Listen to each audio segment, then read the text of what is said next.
James Klein had previously shot at law enforcement in the state of Minnesota. He was out pending trial when this incident in 2021 took place here in Utah.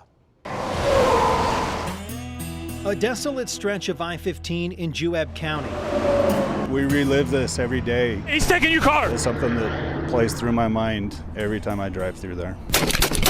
This is probably the closest I've ever come to not making it home to my family at the end of the day. It's May 19th, 2021. There is always that worry as you're walking up on a car. Trooper Dustin Griffiths pulled up to assist Juab County Sheriff's deputies with a routine traffic stop. I saw one of the officers in the car. I gave him a thumbs up. He gave me a so-so sign. I was like, oh, maybe they have something here. I'll be here with them. Here's the perspective from Trooper Griffiths' body camera while at the car in question. A little better down in Vegas.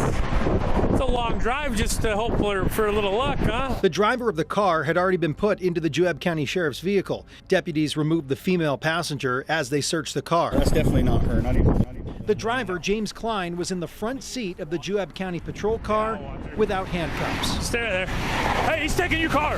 Hold. In my head, I'm like, did that just happen? I'm like, yep, it did. Let's go. Trooper Griffiths, who had only been on the road as a trooper for about 2 years or so, initiated the pursuit. He has stolen the K9's vehicle. He is in a police vehicle. We are 202 northbound. With the K9 in tow, veteran UHP trooper Jeff Blankenagel was just seconds behind. I've had a pretty storied career. That was definitely the wildest event I've been in. The pursuit only lasted a minute. Klein drove off the road and high-centered the patrol car. He's got a gun. Got behind my patrol car for cover. And that's when I heard the first pop go off. He's got his rifle.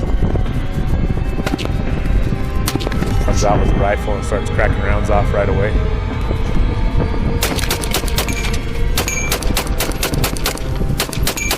A lot of chaos. Shots fired! A feeling of helplessness.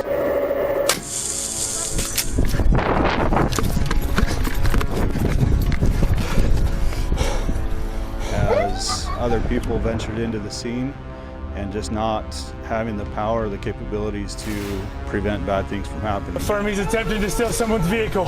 Go, go, go, go, go! We were yelling at them, trying to get their attention to get them to drive away because they roll up on a situation, they don't know what's going on. The suspect, James Klein, armed with a Juab County Sheriff's Office rifle, tried to carjack a couple who drove by. He was firing at that civilian vehicle. They're stopped. I don't know if they're hit or not. The vehicle somehow drove away. Klein took cover. But the gunfire continued. He's right there! Careful! Klein made his way to an underground culvert. Suspect was wearing a dark blue or gray shirt. After an hour or so, officers located K9 Thor unharmed in the Juab County vehicle. Klein was located in the Sevier River, laying on top of the loaded stolen rifle used to shoot at officers. Inside Klein's vehicle, more than 9 pounds of meth and a handgun. There is a lot of PTSD that comes with it. For the UHP troopers who did everything they could to try and keep the public safe that day, they were most concerned about fellow officers in harm's way. We've got to make sure we get each other home at the end of the day. And members of the public. We had several guardian angels with us that night. That couple is the one in the vehicle shot at by Klein. The husband injured, the wife nearly killed. Tomorrow night at 10, hear their story, why they say this should never have happened, and how this day changed their lives forever. It's tomorrow night only on 2 News. Connie and Larry Stagg were stopped at Yuba State Park that day with their 2 dogs before heading north to visit family. It's a stop they regularly made on their road trip. They shared with me how they came across a man with a gun who they thought was a member of the Juab County Sheriff's Office.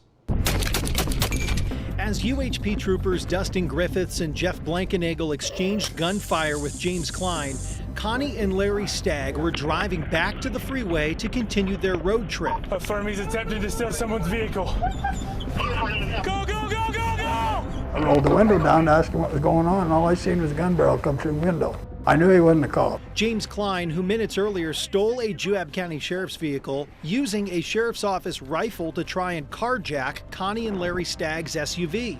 The gun barrel was pointed at my head, and he didn't like that, so he pushed the gun barrel away from my head, and that's when the first shot went off. Klein shot the dashboard and disabled the vehicle. I just thought it was somebody playing a prank. The Staggs, emotional from the day more than 2 years ago. At that point in time, OnStar came on and said, you know, I see you've been in an accident. Do you need an ambulance? And of course I told her, I said, I haven't been in an accident. Somebody just shot at our car. Connie says with the car disabled, the doors unlocked. Klein opened the back door and tried to get into the car. Time he opened up the back door again, and that's when I felt that he shot me. I didn't know for sure. I said, I think that son of a bitch just shot me.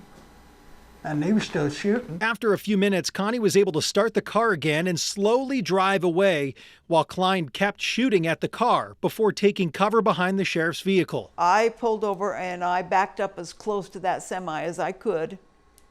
And we sat there, and Larry says, at that point in time, he says, I think I've been shot. Larry was shot in the leg. Another bullet went through the back of Connie's headrest. Came real close. They left this scene more than 2 years ago, but still, Larry and Connie are wondering, how did this even happen? Here's a car, here's a set of wheels and a weapon. Go ahead and take it. I mean, to me, it was an invite. I think they need to take a look at how they handle people. The Staggs in disbelief. According to police records, James Klein was put into the front passenger seat of the patrol car and was left there without handcuffs, while deputies went back to his vehicle to question the passenger and search the car. He should have been cuffed. He should have been anything but just sit down in a car. The Staggs say they have a lot of family who still work in law enforcement, but this incident has had a lasting impact on their lives. I'm the type of person that I want to see the good in everybody. Yeah, it's changed. After multiple surgeries and a month in the hospital, Larry, now with a piece of his leg missing, suffered permanent damage from the shooting. How did this day change your life? For a while afterwards, I had a real hard time just walking the dogs. When a car would go by slow, or he'd go by slow and stop, just in my neighborhood, okay? I'm thinking to myself, okay, what house can I run into? What house can I go knock and feel safe? And we had several guardian angels with us that night. Was ultimately a mistake made? I don't believe a mistake was made. The Staggs haven't been on a road trip since. Larry, with a piece of his leg missing, can't sit in a car for extended periods of time. Coming up tomorrow at 6 o'clock, I talked to Juab County Sheriff Doug Anderson and asked him why the suspect was put in the front of a patrol car without handcuffs, then left alone. Plus, the answer to that question you just heard, why Sheriff Anderson says his officers didn't make a mistake. That's tomorrow night, right here at 6 o'clock. Brian Schnee, KUTV2 News. James Klein was removed from his car during the traffic stop on I-15. He was placed into the Juab County vehicle in the front seat without any handcuffs. Then he was left alone. He stole the vehicle and used the rifle to shoot at responding officers and a couple driving nearby. So why was Klein not in handcuffs? Why was he able to access the rifle so easily? And was a mistake made here? I took those questions to the Juab County Sheriff.